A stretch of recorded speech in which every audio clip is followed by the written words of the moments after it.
bonsoir. Ce soir, nous avons le privilège d'accueillir, de recevoir un témoignage de deux personnes. Je nomme Alaya Riley et sa mère, Dinah Henner. Ils vont nous parler du cancer infantile, mais surtout de leur chemin qu'ils ont parcouru durant toutes ces années-là, parce qu'Alaya a eu le cancer lorsqu'elle avait 2 ans, et il est revenu, si je me souviens bien, lorsqu'elle avait 12-13 ans. Donc, on va parler du cheminement et de tout ce qui s'est passé durant ces années-là. Alors, merci, mesdames, d'avoir accepté notre invitation. Bienvenue. Quel âge avais-tu lorsque tu as été confrontée pour la première fois avec le cancer? Pour la première fois, j'avais 2 ans et demi, mais j'ai été confrontée un total de 4 fois. Donc, la deuxième fois, j'avais 12 ans. Puis, la troisième fois, puis la quatrième fois, c'était lors de mes années de 14-15 ans. Ma foi, tu n'as pas été chanceuse dans ta vie. Non. Mais peux-tu me nommer les types des 4 cancers que tu as eus durant toutes ces années-là? Donc, la première fois, c'était la leucémie. Oui. La deuxième fois, c'était aussi la leucémie, mais une autre forme, oui. Puis, les 2 autres fois, c'était... L'intestin? Oui, l'intestin, puis mes côtes. Donc, ils ont trouvé quelque chose qu'on appelle un ostéosarcome, puis c'est un tumeur. 4, c'est incroyable. J'espère que ça va être terminé pour toi, là. Oui, moi aussi. Maintenant, Dana, comment est-ce que vous avez appris qu'Alaya a été diagnostiquée avec le cancer pour la première fois? Mais la première fois, on avait passé quelques semaines qu'Alaya faisait juste une petite fièvre. On avait été voir des médecins. On disait que c'était peut-être une otite, c'était peut-être un virus. Mais ça ne partait pas. Donc, on a décidé d'aller à l'hôpital des enfants à Chio, à Ottawa. Et puis, ils l'ont admis à l'hôpital. Et puis, ils pensaient bien que c'était un virus. La fièvre partait, revenait. Toutefois, ils faisaient plusieurs tests, puis ils ne trouvaient rien. Donc, après 12 jours, ils ont fait une ponction lombaire, puis c'est là qu'ils ont vu qu'elle avait un cancer. Donc, elle faisait une leucémie. Donc, ce n'était pas des symptômes... Typiques, non. Non, hein? Non. Bien, pas typique. Ce qu'ils m'ont expliqué par la suite, c'était qu'il y avait seulement 40 de sa moelle qui avait des cellules leucémiques.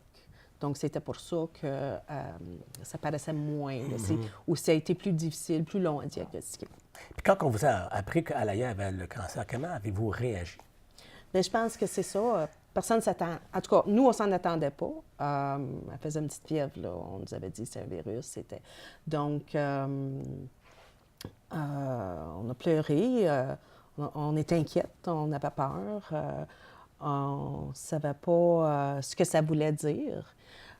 Donc, on a passé un peu de temps là, mais on s'est comme vitement retroussé les manches puis dire, OK, qu'est-ce qu'il faut faire? Parce que aussi, on avait notre fils qui avait 6 ans, elle avait 2 ans et demi. Fait qu'on a une famille élevée. Quand il manque une pinte de lait à la maison, il faut quand même l'acheter. Donc, on s'est roulé les manches, on a dit, qu'est-ce qu'on fait? Puis là, les médecins nous ont guidés à travers le processus. Maintenant, quel genre de traitement et de thérapie as-tu suivi durant ces années? J'ai suivi la chimiothérapie, la radiation. Pour les 2 dernières fois, c'était un tumeur, donc ils ont dû aller faire une chirurgie. Puis oui, c'est ça. Maintenant, y a-t-il une différence entre la radiologie et la chimiothérapie? Oh, la chimiothérapie, tu dois l'injecter dans le corps. Puis la radio, c'est pas injecté dans le corps. Indifféremment. Oui.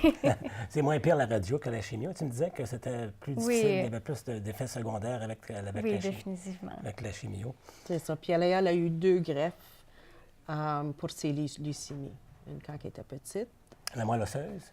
Oui. Puis on a été chanceux parce que son frère était un match parfait.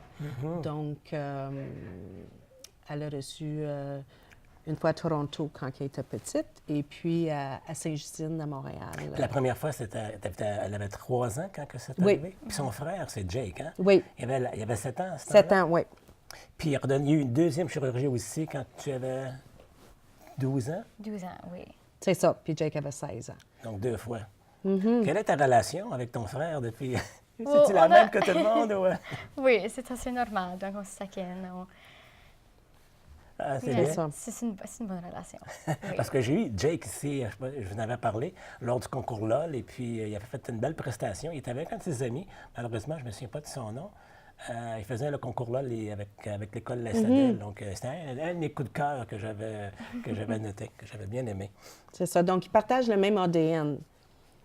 Donc, il était un Alors- bon match pour... Oui, oui, c'est ça. Mais par la suite, ils ont exactement la même ADN sanguin. heureusement. Donc, ça voudrait dire si quelqu'un ferait un crime, ben, il pourrait être trouvé. Il ne savait pas qui, ça serait... Oui, c'est Jake, ça, voilà, c'est ça. Alaya. Un des médecins nous avait raconté ça à un moment donné en Ben, face. c'est bizarre. Maintenant, est-ce que c'est le médecin qui vous a informé de tous les traitements que Alaya devait suivre? Oui. Donc, ils ont dû faire certains tests afin de vérifier quels étaient, c'est souvent des tests génétiques ou des... puis là, ils ont des protocoles selon les résultats de ces tests-là. Donc, puis aussi le fait que Jake était à un match et pouvait faire un don de sa moelle osseuse, ça l'a changé le traitement. Donc, Alaya aussi, une des raisons pourquoi elle a eu autant de cancer à son jeune âge, c'est qu'Alaya, ils ont aussi fait un test pour le P53 positif. Donc, Alaya a une prédisposition génétique qui s'appelle Li-Fromini. Ça veut dire qu'elle, son P53, c'est une protéine. Il ne combat pas le cancer comme d'autres personnes. Donc, c'est pour ça qu'elle est suivie de si près pour assurer que si jamais il y aurait un autre cancer, les traitements, c'est rapide. Donc, elle a un médecin spécifique.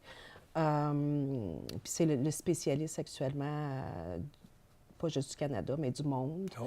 Fait que, et une Elle de est ses bien patientes. en bonne main. Très bien entourée. Donc, là, le médecin vous a expliqué tous les traitements que Alaya devait suivre pour...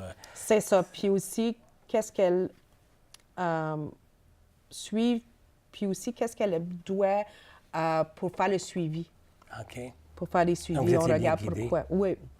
Y a-t-il d'autres organisations qui vous ont aidé, là? Je pense à soit la Société du cancer ou d'autres organismes? Oui, il y a eu plusieurs organismes qui nous ont aidés. Candlelighters, énormément, avec du soutien financier pour des certificats cadeaux pour l'essence, par exemple, pour l'épicerie. À l'hôpital, quand on mange à l'hôpital, puis qu'on y va une fois, on trouve ça cher, mais imaginez quand on passe 3 mois là. Donc, puis eux autres aident avec le stationnement. C'est quand même 13 $ par jour à Chio. Donc, la Société de cancer nous a aidés un peu avec le transport. Rachel's Kids a été d'énormes soutiens pour Alaya avec leur programme de moments de joie. Ah, c'est bien. Alaya n'avait pas grand temps là, à l'hôpital pour faire